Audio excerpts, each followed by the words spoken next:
Grab a cup of tea or a glass of wine and tune in for Inspired Conversations with publisher Linda Joy.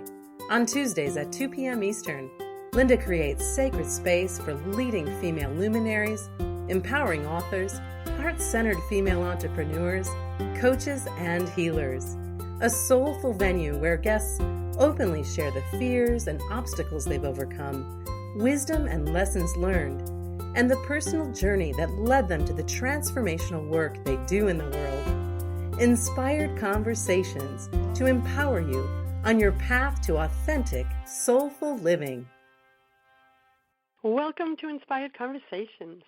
I'm your host, Linda Joy, publisher of Aspire Magazine, the premier inspirational digital magazine for women since 2006. For 13 years, I've been putting out content, whether it's through this radio show, the books, or the magazines I publish. Hell has one mission: to inspire women to live from the inside out, to inspire them to live deeper, more inspired and authentic lives. And, sometimes to do that, we got to dive deep into the muck, right? And I know I have had to get where I am today. And one of the topics that has come up quite a bit with my audience and in my own life is anxiety. And come on, it's a topic we hear a lot about, right? And most likely you or a loved one have struggled with it. Well, that's why I'm excited to bring you today's guest, Amy B. Scher. She's a best-selling author of How to Heal Yourself from Anxiety When No One Else Can, and 2 other books. As an expert in mind, body, spirit healing, Amy uses energy therapy techniques to help those experiencing emotional and physical challenges to move on and heal permanently and completely. Amy has been featured on CNN, The Washington Post, CBS, Cosmopolitan, the Los Angeles Review of Books, and more. She lives in New York City, and I love this. She lives by her self-created motto: when life kicks your ass, kick back. Welcome, Amy. Thank you so much for having me here today. Amy, this is a topic that has always resonated with both my magazine audience as well as a lot of the master classes I do. And come on, I know I've struggled with anxiety, especially in my 20s and 30s, and I don't know anyone actually that hasn't at some time or another. So talk about your journey and what led you to this transformational work you're doing now. So what led me to this transformational work, which I think is the same kind of thing that leads everybody to whatever work they do, is that I had a personal experience of chronic illness and anxiety myself, and went through years and years of trying to kind of tame anxiety and heal my physical body and sort of, I like to say in a very lighthearted way, get myself together, because I had so many physical ailments, and then also felt like just at a deep core level didn't feel safe in the world, felt like I was on edge all of the time, many things that we describe as anxiety. And I went through at first for my physical challenges and my emotional challenges. I went to therapy. I did medication when I was younger in my 20s. And eventually I came to the realization that I really had to look inside, that my body and my heart and my mind were telling me at some level that something wasn't right. And when I started to delve deeper into my own healing and sort of my inner landscape, I realized that anxiety wasn't what I thought it was and what everybody says it is, which is typically described as fear. I had done so many things to address fear, yet I was still very, very anxious. And what I discovered was that anxiety is more a result of the real problem, or a symptom of the real problem of suppressing our emotions. In other words, anxiety is not just fear. Anxiety happens when we feel anxious because real emotions, true emotions that we're having, like anger, guilt, it can be fear, and really any emotions are trying to bubble up and out of our body. And when I realized that anxiety doesn't just equal fear, that it's more of a pattern of suppressing a variety of emotions that causes us to feel anxious, I went and started to work on things from that level, which is when I ended up healing myself completely and permanently. And so this is what I'm sharing with people who have been out there feeling like I have anxiety, and nothing's working, and just to give them a new perspective about what anxiety really is and how to address it. So in your book, you share that it comes from a lot of long-held patterns in the body, right, of suppressing emotions. And I think so many people can relate to suppressing emotions, right? Can you talk a little more about that and what you discovered on your journey?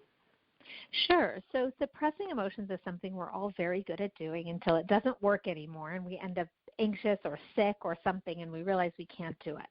But our tendency, I think from the time we were little is to express our emotions. And as we get older, we get in trouble for doing that, or we get judged, or we tell ourselves, that's silly, don't be mad at that, or don't be scared of that.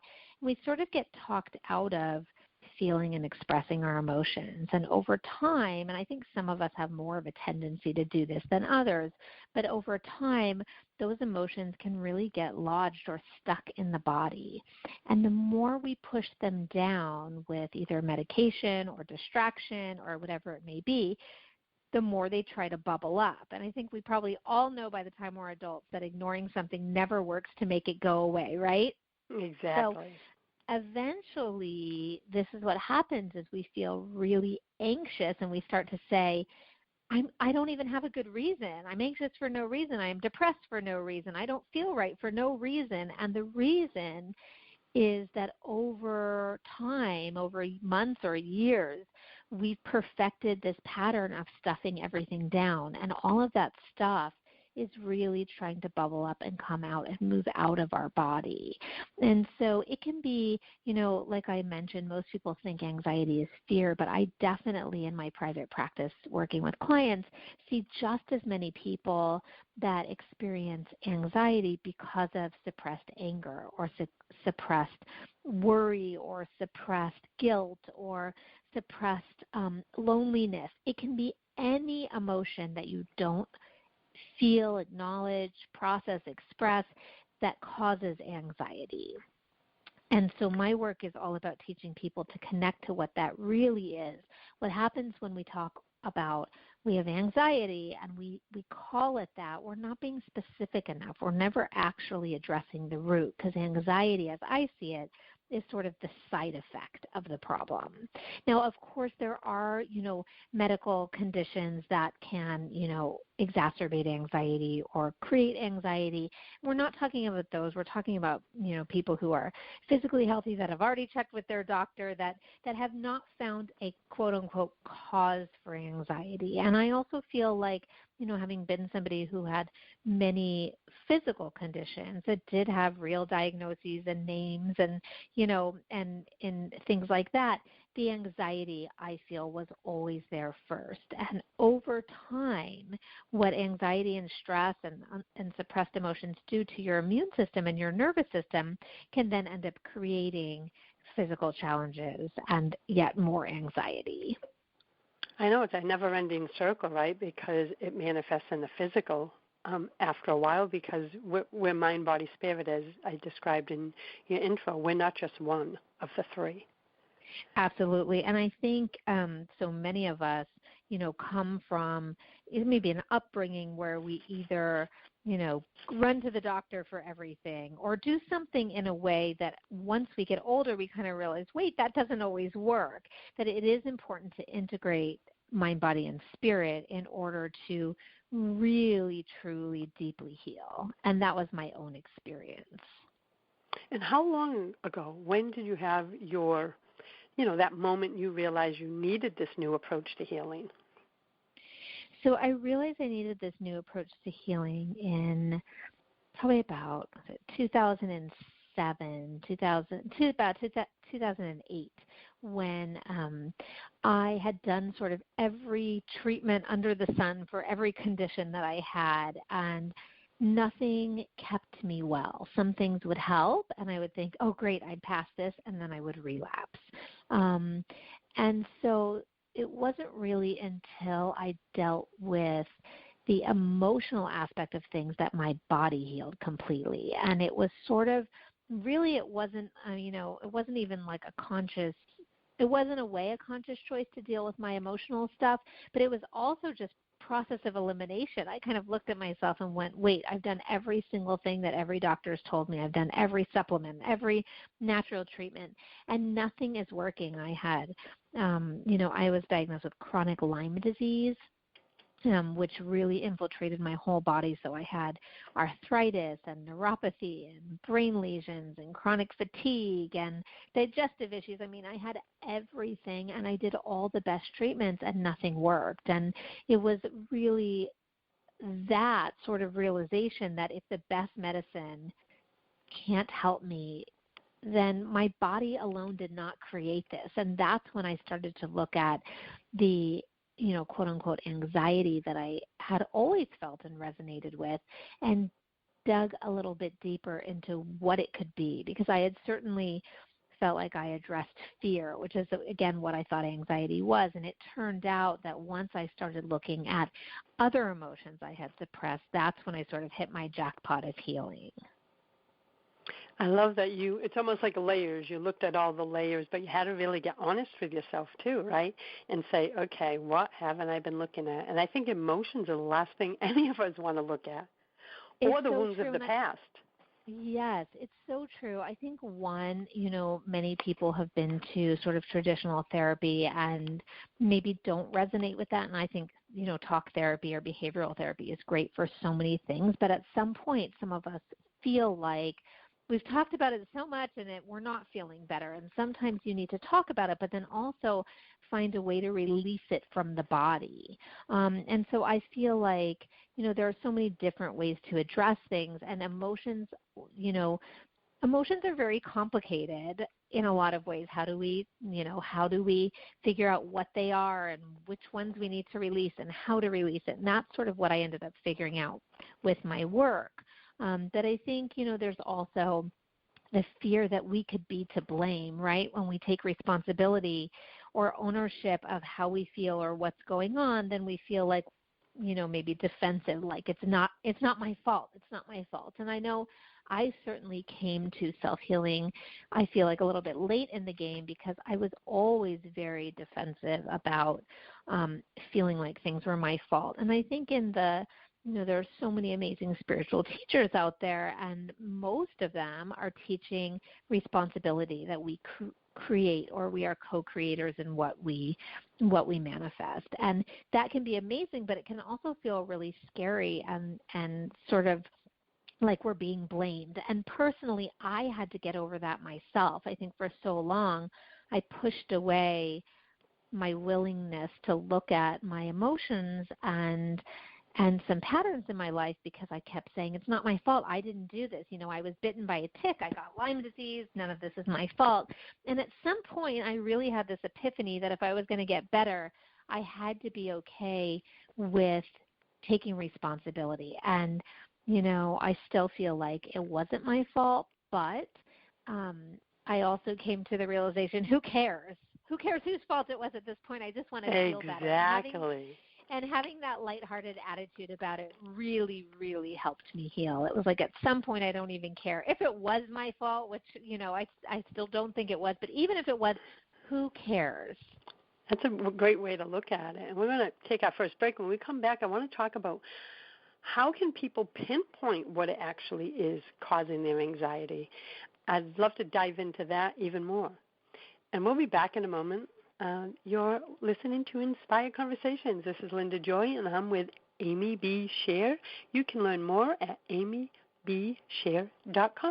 We'll be right back. A conscious lifestyle for a mindful life. OMTimes Radio. IOM FM. Are you tired of sitting on the sidelines of your life? Do you feel disconnected from your truth and inner joy? Are you ready to start marching to the sound of your own drum instead of living on autopilot?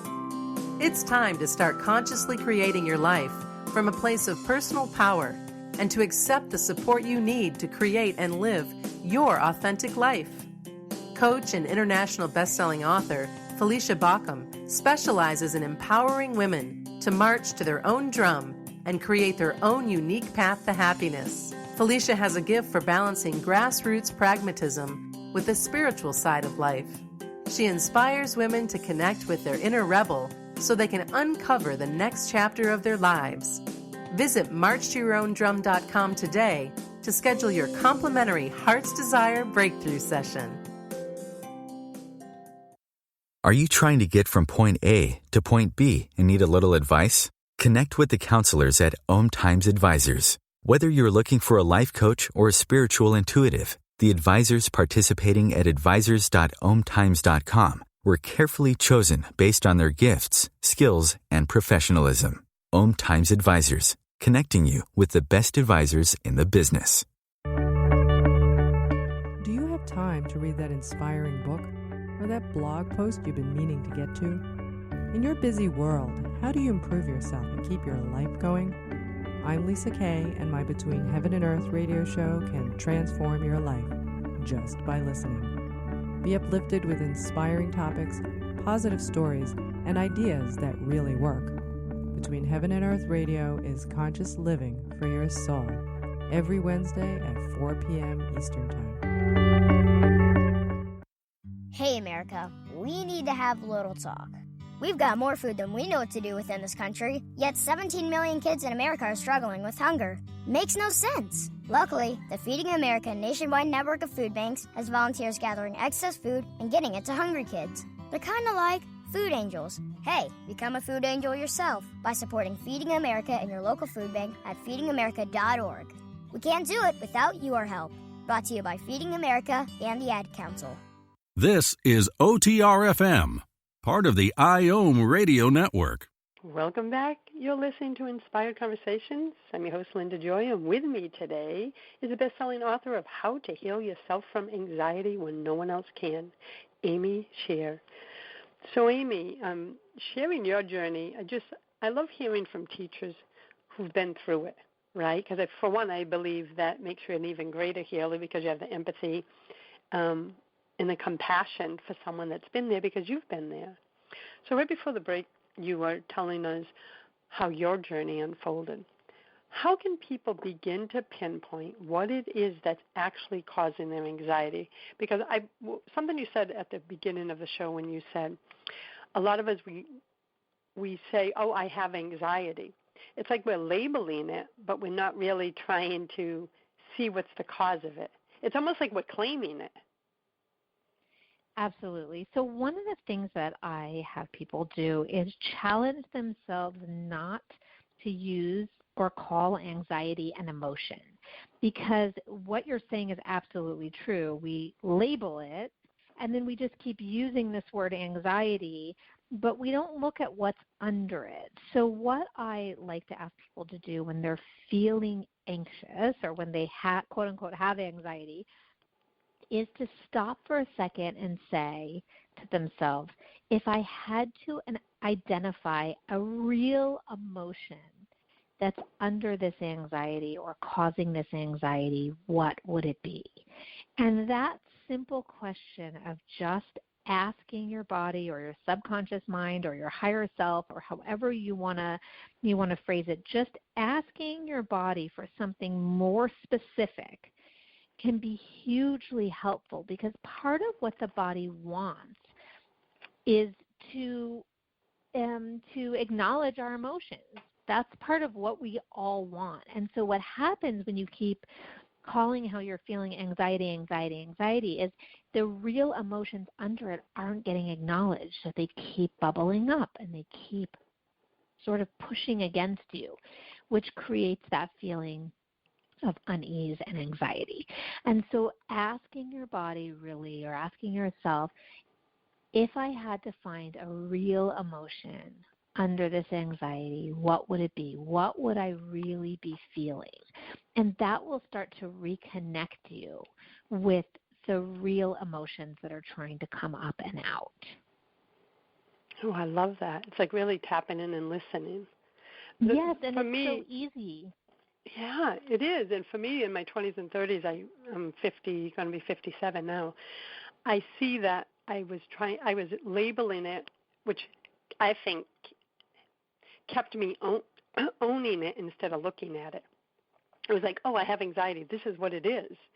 And I don't want to say it became an excuse, but I wasn't led to dive deeper. And I did all the talk therapy and all of that many years ago, but everything that you're talking about, the mind, body, spirit, and diving deeper and listening to the wisdom of your body, your inner wisdom, that's how it shifted for me too. So I love hearing how you describe the process of just being still. And different emotions can create that feeling of anxiety in different circumstances. So it's good to get a practice of asking multiple times throughout the day, what am I really feeling? What's under this anxiety? Because there's not one cause for anxiety. It's typically, like I said, a general pattern of suppressing emotions, which means at 10 o'clock this morning you could have been suppressing anger that's causing anxiety, and by noon you could be suppressing sadness that's causing anxiety, and by 3 p.m. you could be suppressing something else. So it's sort of suppressing individual emotions throughout your life that causes this. So what can help is to, when you're feeling it, instead of walking around pacing in the house, I have anxiety, is to start becoming more aware. And many of us know that when we face something, a lot of times it just moves on through. And so if you're really calling it what it is, which is the individual emotions, it will move through and flow through your body much more easily than when you're not sort of calling it out and acknowledging it. Yeah, and not labeling it is a big thing. Yes. And tapping in, for me, it's exactly what you said. Some days it could be, okay, my schedule's a little hectic, so I would call that overwhelm. So I'm in overwhelm. I don't have anxiety. If I dive deep, it's like, okay, your schedule's a little too full today, Linda. That's what's causing it. So it's like you're asking, dive deeper.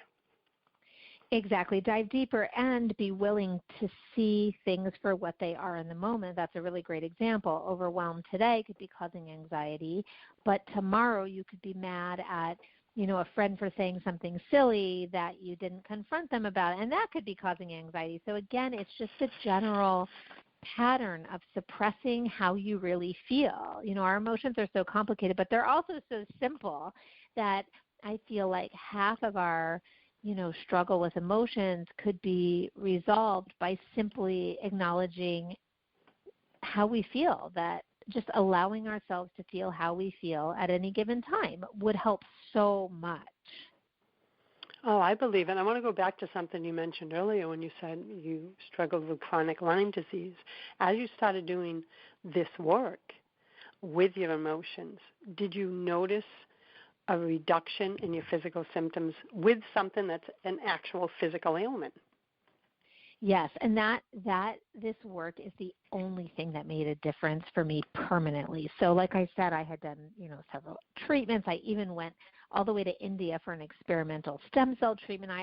When I say I did it all, I did it all. And, I would have times of reprieve, but then I would relapse. And what really, really made a difference was doing this emotional work and releasing the anxiety and everything that was under it. And I think science has really shown us now that our emotions have a direct impact on our immune and nervous systems. And I believe that releasing the emotional energy from my body lifted enough of a burden that my immune system and nervous system could finally, completely and permanently repair themselves. Whereas before, that was acting as a real block. I was getting great natural and traditional medicine over a period of, almost a decade. And nothing was helping completely. And this shows the power of our emotions. And, we talk so much about stress. And I feel like, stress, day-to-day stress, how much we have to do, that stuff doesn't have as much of an impact in terms of our physical health as suppressing emotions and, being a perfectionist or beating ourselves up or we're really emotional beings, and ignoring that is sort of a faulty way to seek true health. I love it, and I love that you're teaching others, that in your practice, would you say the majority of the people in your private practice, do they come because they're physical ailments, which are now are manifesting, or do they come to deal with the anxiety? Like, what leads them to you? I have a mix, but the majority of people have manifested some kind of physical condition. And I think that the reason that that's sort of the type of person I get is because we typically don't stop our lives to look at ourselves until something like that happens. And I was totally guilty so of true. this. So yeah. I think that, people that have fairly good physical health and are experiencing anxiety, I feel like it's not as much of an emergency sometimes as once it hits your physical body, it gets extra scary. And really it's all the same thing, but once you've experienced anxiety for a very long, prolonged period of time, and actually it doesn't have to be very long, even a few months can really disrupt the digestive system. But that's when I feel like people turn to this work because, like you said, it's what we typically do last. And a person with physical challenges has typically been to lots of different doctors and tried lots of different things. And then at the end of the road, if nothing has really helped them, they go, okay, I guess I'll do the thing I didn't want to do, but maybe it'll help. And it's ironic because this, in my experience, this is the most affordable, most effective thing you can do for your health. And I spent hundreds of thousands of dollars on medical care, had to fundraise, and my family helped me. And then at the end of the day, this work that is essentially free, except maybe the cost of a book, or if you need some guidance, a couple of sessions with a practitioner or whatever it may be, it's essentially free to do. And then once you know how to use these techniques that I created and teach, then you're done. Then forever you have all of this to help yourself, and you never feel powerless again. And so, but it is kind of an oxymoron that we all come to the easiest thing last, because in some way it's the most work, isn't it? Oh, it is. And something that you just shared resonated. We are emotional, physical, and spiritual, but it's so funny. We will work on our physical and ignore the emotional, spiritual, not realizing that the emotional or spiritual, when you ignore it, is what causes the physical. So it's almost like we were just kind of brainwashed of just deal with yourself physically, and we run to the doctors and get pills and all this, but we don't look at the whole picture of the essence of who we are. And I know for me that was my story back then, and it wasn't until I saw that we're three parts. So I'm loving this conversation. We're going to take a quick break, and I'll be back with Amy Scher. Be sure to visit amybscher.com to learn more about how to heal yourself from anxiety when no one else can, and her other books and the extraordinary work she's doing in the world. We'll be back in a moment. Free your mind. Expand your soul. OMTimes Radio. IOM FM. Experience a homecoming to your heart.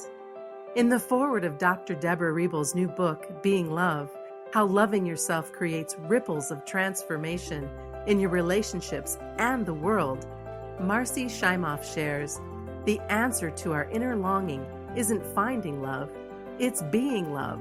The practices that Dr. Deborah presents in Being Love are keys to opening your heart and receiving your divine birthright as a physical manifestation of love. Her techniques, developed over years of successful private practice with her clients and from her extensive training in multiple disciplines, are accessible, compassionate, and effective. Her message is powerful, and if you allow it, will change your whole life. Order your copy of Being Love today at beinglovebook.com and receive over 45 transformational gifts. Being Love is brought to you by Inspired Living Publishing. OMTimes Magazine is one of the leading online content providers of positivity, wellness, and personal empowerment. A philanthropic organization, their net proceeds are funneled to support worldwide charity initiatives via Humanity Healing International. Through their commitment to creating community and providing conscious content, they aspire to uplift humanity on a global scale. OMTimes, co-creating a more conscious lifestyle. Hi everyone, this is Shay Parker, the host of Best of the Best, which airs live right here on IOM Radio every Tuesday night at 8 p.m. Eastern and 5 p.m. Pacific. I'm super excited to bring you expert guest hosts, spiritual discussions, free psychic readings, and so much more. I can promise that you will not want to miss this one-of-a-kind, fun, yet touching, down-to-earth show. Join us every Tuesday night at 8 p.m. Eastern, 9 p.m. Pacific on OTR-FM. This is Shay Parker, and I can't wait to see you there. The number one reason girls drop out of school in sub-Saharan Africa is lack of access to feminine hygiene products. The Pads for Schoolgirls Project, an outreach of Humanity Healing International, is changing this paradigm by setting up sewing programs at schools, teaching girls a vocational skill, while producing the reusable pads that help keep them attending classes. The girls pay it forward by making and giving pad kits to other girls in need. To learn more, visit humanityhealing.org. Humanity Healing is where your heart is. A conscious lifestyle for a mindful life. OMTimes Radio. IOM FM. You're listening to Inspired Conversations. Welcome back. So, Amy, one of the things that I noticed many years ago, and it just resonated with your story about Lyme disease, I was 40, so this is 17 years ago. I was one of those living on 6 coffees a day, running a different business than I have now, and had a mini stroke. At that time, they were telling me it was possibly MS or advanced Lyme disease. So it's so funny how our stories relate. But I remember being on the sofa one day, frightened, anxious, not knowing what the future was, and something dropped down into my awareness and said, "You are not this label." I didn't even have all my test results back, but it was a knowing that I am not this label. I am not going to say I have one of these. And that started me on a whole new path. And today, I back about 2 years after that, I told them, you take all that stuff off my medical records because I don't have that. And I've been symptom-free. Now, was it a fluke, or are you finding, I know from your research, you found many cases where when people dealt with their emotions and their anxiety, their body healed. I know it's not just you and I that have experienced this. Have you found that in your practice? Yes, definitely. I mean, sometimes I get clients who've had, something for 20 years or 30 years or 40 years, and this work really helps to transform their health. And even though it doesn't surprise me, it still amazes me all the time. And even though I know that it happens and I experience that, I'm still just every time it happens, I'm still so amazed. And I feel that, people are becoming more and more aware of how this work can have a positive impact on their healing. And I even think, the majority of my referrals for clients comes from physicians, which would have never been true 10 years ago. And so I think even, physicians and other types of practitioners are really understanding that it takes everything. It takes everything to heal. And even if you have a physical ailment that does have, a diagnosis, or you have some, a back problem where it does show up on your x-ray, or blood test where this thing is wrong, we're not denying that there is that aspect of it, but clearing out what came before it can really help the body heal. So I've had doctors who send clients to me because they have elevated liver enzymes, and doing emotional work makes a huge difference to bring them back to normal. Or, back problems or severe digestive issues. Really anything that you're experiencing has the opportunity and the ability to be helped when you access your emotions. And when people, email me and say, I have this disease, have you ever heard of it? I always say, it doesn't even matter what the doctors call it. We're not treating any disease or disorder or anything like that. All we're doing is clearing the emotional burden in your body so that you can be in full healing mode. That's all we're doing. The name for it, the symptoms for it, none of that matters. We're just clearing all the old stuff out so that your body has the best chance of healing as quickly as possible. So let's talk about that, because I'd love to know more about the energy therapies that you use and how they're different from talk therapy. Sure. So my work is all based on the energy body, which is sort of the basis of Chinese medicine, traditional Chinese medicine. So when you go to an acupuncturist, they are working with sort of acupuncture points, which are access points into the energy system. And we all have an energy system. And when that system becomes imbalanced, what can happen is we can create physical and emotional symptoms. And energy therapy helps release emotional blockages in that system so that all your energy can flow freely through your organs, glands, and muscles, which can really help eliminate physical and emotional symptoms. And so my work is all about techniques that help us clear stuck energy from the energy body or energy system. And some of it, requires tapping on different parts of the body with our fingertips. Some of it is, I have a technique, which is one of my favorite that I created called the sweep technique, like sweeping like with a broom, that helps us release old subconscious energies from the mind. Beliefs like I'm not good enough, or I'll never get better, or I deserve to be sick, or those types of things can really be emotional blocks to healing. And so this technique is sort of just a way of accessing the subconscious mind and clearing those old things out. But all of it is working with the body's energy system to help us heal, which is totally different than therapy or physical treatments. It just accesses a different part of the body that's usually ignored, which is why often it works when nothing else has, because it's a totally brand new angle to work from. And, sometimes often when we do something different, we get a different result. And that has to be, such I don't want to say a shock to them when they're like, I did all this for so many years, and then suddenly, they come to you, they work with your processes, and this works. They must be like, well, do they ever say, all those years I wasted?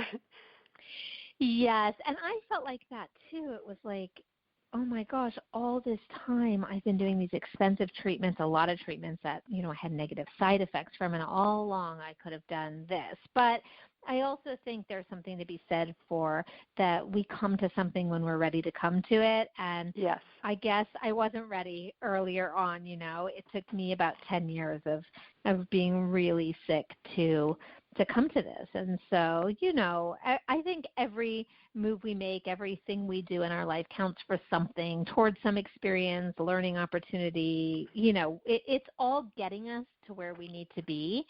And I believe that too. It's easy to look back and say, oh, we wasted that time, but I really don't believe that any time is wasted.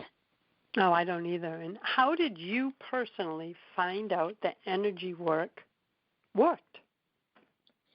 Like in your own journey? Yeah. So I basically discovered sort of the idea of energy therapy through acupuncture.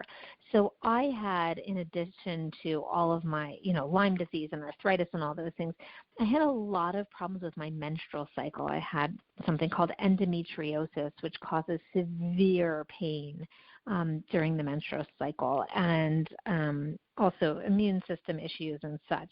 And so I actually ended up trying acupuncture for that and noticed a difference. I had 5 surgeries previous to trying, to acupuncture, and noticed a difference in my menstrual cycle, which was a huge thing for me because every month I would end up in the hospital, in the emergency room, in such excruciating pain. I couldn't stand, I couldn't walk. It was terrible. And so I noticed a little bit of movement with acupuncture, which, I was going to a couple of times a week and started learning about stuck energy in the body and how acupuncture opens that up. And I started to just kind of ask myself, well, what's making the energy stuck in the first place? My acupuncturist was amazing and would always say, your energy's stuck here and this is releasing it. And then I started just questioning, well, wait, why is it stuck in the first place? And that's when I learned the connection between emotions and the energy body, and then the energy body and the physical body. And I thought, wait, maybe I can shortcut this. And to this day, I still go to regular acupuncture treatments. I love acupuncture for, making sure the body stays balanced. I don't do yoga. I don't meditate. So acupuncture is kind of my self-care that I love to do. It's like getting a massage for me. It just feels so grounding and balancing. But what I realized was that there was something I could do in terms of accessing my energy body and clearing out those emotions, so that acupuncture, I didn't need consistent acupuncture to be improving. So I sort of felt like dealing with the emotions was getting to the root of the problem. And I do think acupuncture probably does that eventually, but for me and my personality, I really wanted to figure out what it was so that I could just feel well, after all the years of getting treatments and going to the doctor and going to these people and that people.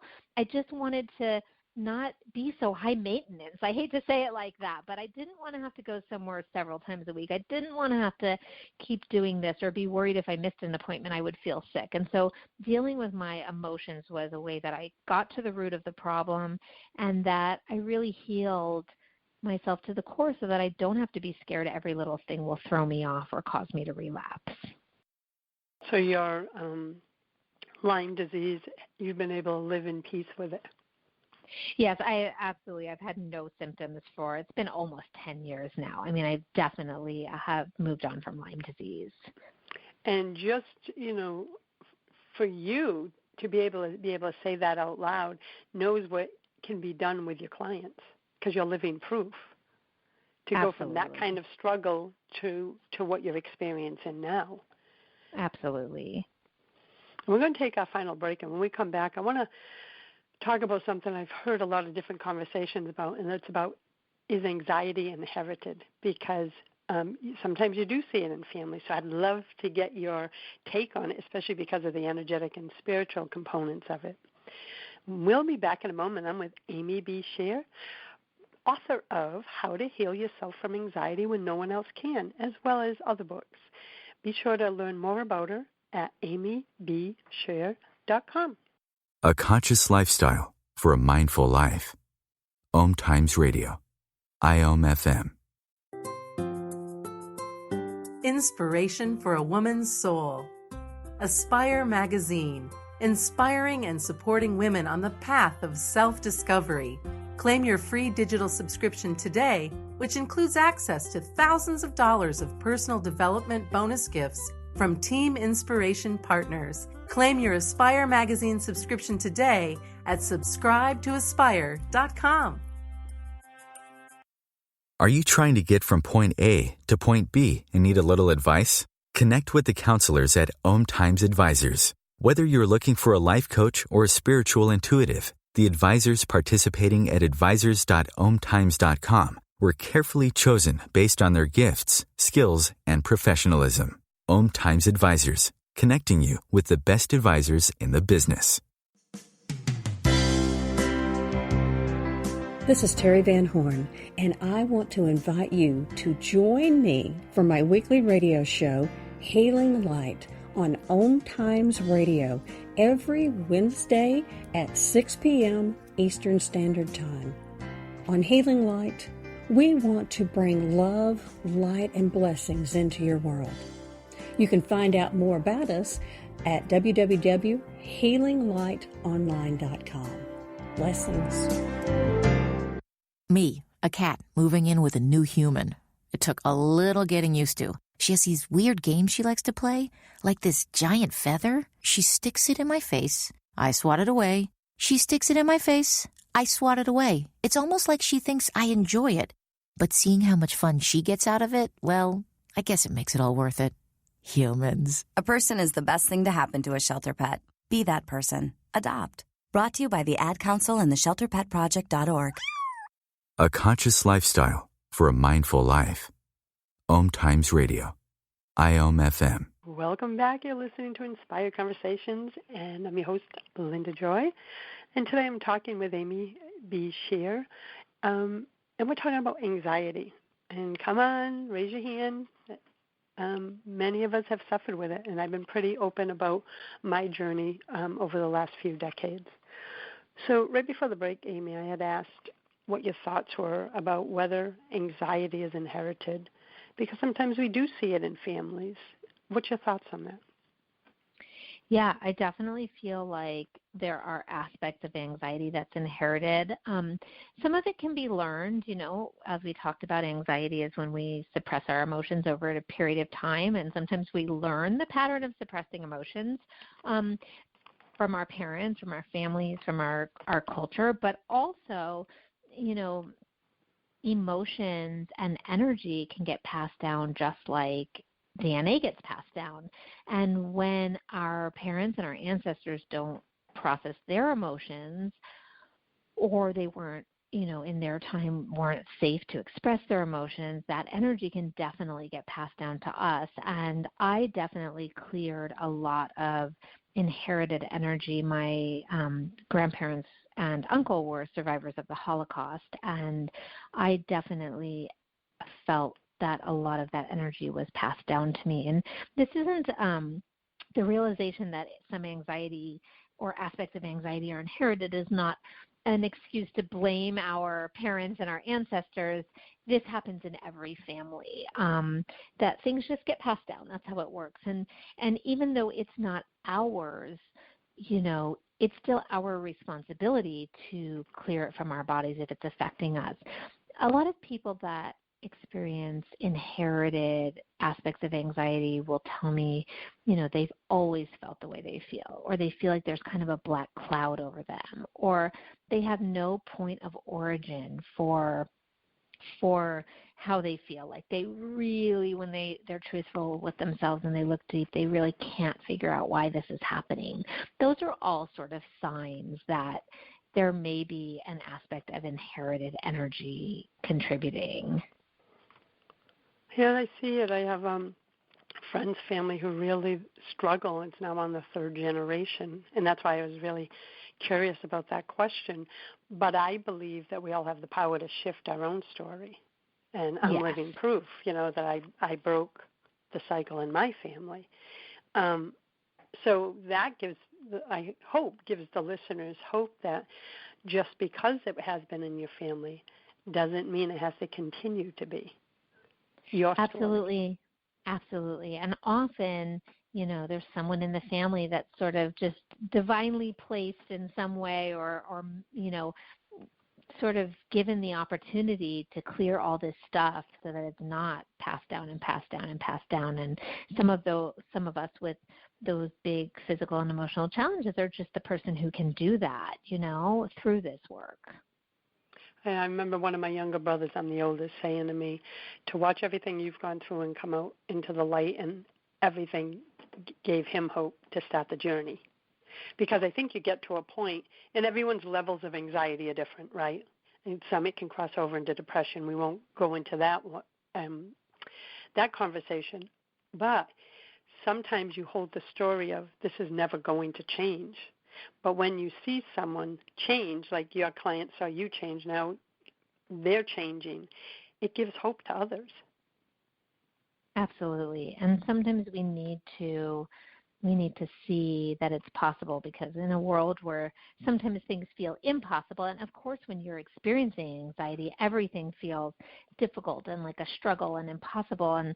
And this work doesn't take hours a day. I mean, I have my clients doing about 20 minutes a day as a goal. It doesn't take hours a day, but sort of chipping away at the big pile of stuff that we've gotten buried under, that makes a difference. And even releasing, a few emotions or changing one of those beliefs with the sweep technique like I shared, even just one little thing can make a huge difference to how you feel.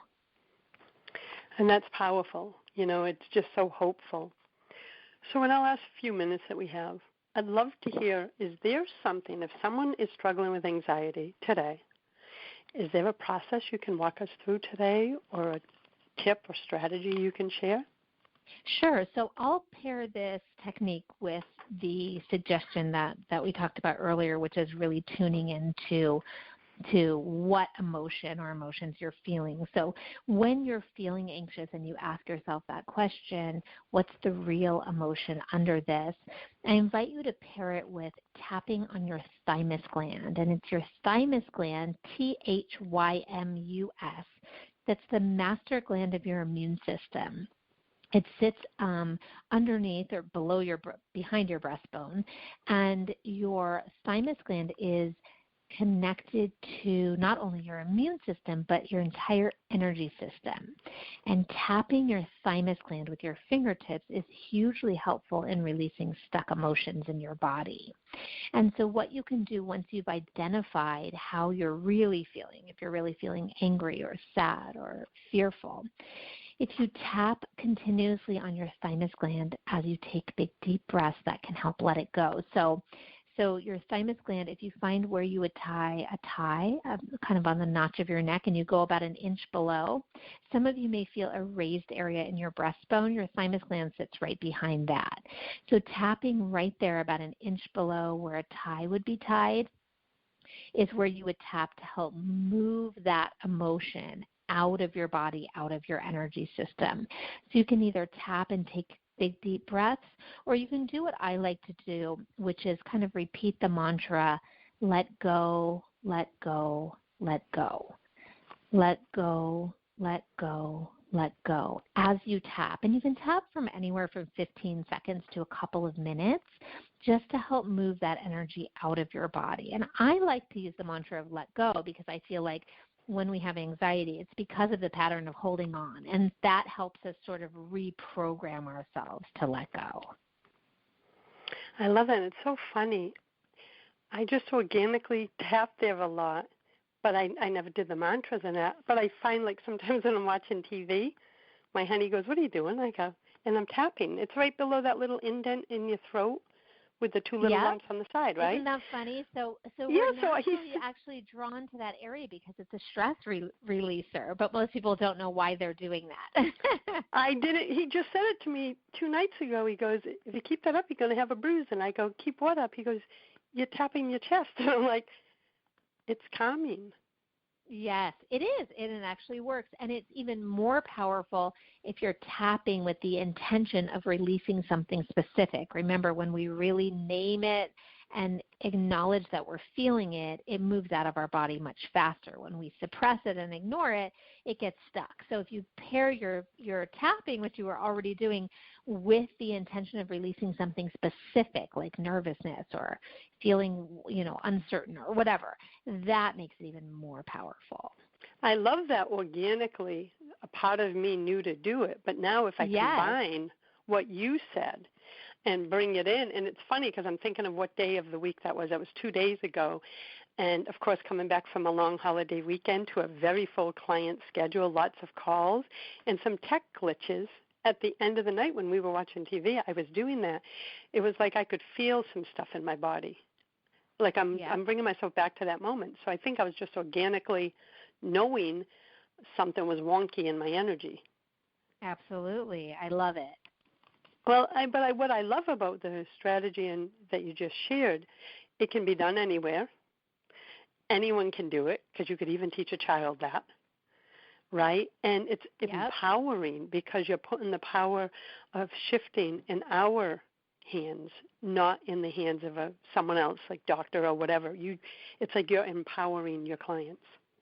Right, and so often, feeling like we can't do anything to help ourselves only causes more anxiety. So if you're relying on any practitioner or medication or whatever it is to help you feel better, if you're relying on that alone, that can actually increase anxiety. Of course, it's always good to use the support that you need, whether it's, a natural supplement or medication, or nothing wrong with seeing practitioners, nothing wrong with any of that. No. There should be no shame. But you have to have your own practices so that if those things aren't available or aren't working, you can feel safe in your own hands. Exactly. I think of it as it's an adjunct to everything else. Absolutely. If it's a Saturday morning, you can't call your practitioner up. But the tool you shared puts the power, it's comforting to say, oh, I got this. I have a tool right here in my little spiritual tool chest or emotional tool chest. So thank you. I really appreciate you sharing that one. And there was a lesson in it for me, too, and I didn't even know that. Of course, your lesson was that you were smarter than you even knew, right? Yeah, and I think it's just inner wisdom leads the way. And inner wisdom, I believe, and I found in my own healing journey, is always trying to give us signs and signals and guidance. It's just we have to what you said earlier, be still enough to listen. Yes. Well, my friend, I am so glad that you were able to join me today to share your wisdom, share this strategy, and have this conversation, which I think is so needed. And for those of you who are struggling with any type of anxiety or have a loved one that is, I invite you to go to Amy's website, which is amybscher.com. And I want to spell that. It's SCHER.com. And I want you to learn more about her books, her programs, and her services. Her website has some amazing content on it. And as always, I love bringing you inspirational guidance and experts that will support you in living your best life, because you deserve to be living your best life. So thank you for joining us today. I look forward to having you all with me next Tuesday at 2 p.m. Eastern Time. Until then, blessings, my friend. Thanks for listening to Inspired Conversations with publisher Linda Joy. Join our sacred space every Tuesday at 2 p.m. Eastern and meet leading female visionaries, empowering authors, heart-centered female entrepreneurs, coaches, and healers. Inspired Conversations with Linda Joy is a soulful venue where guests share the obstacles they've overcome, along with wisdom and lessons learned on their personal journey that led them to the transformational work they do in the world. Inspired Conversations to empower you on your path to authentic and soulful living.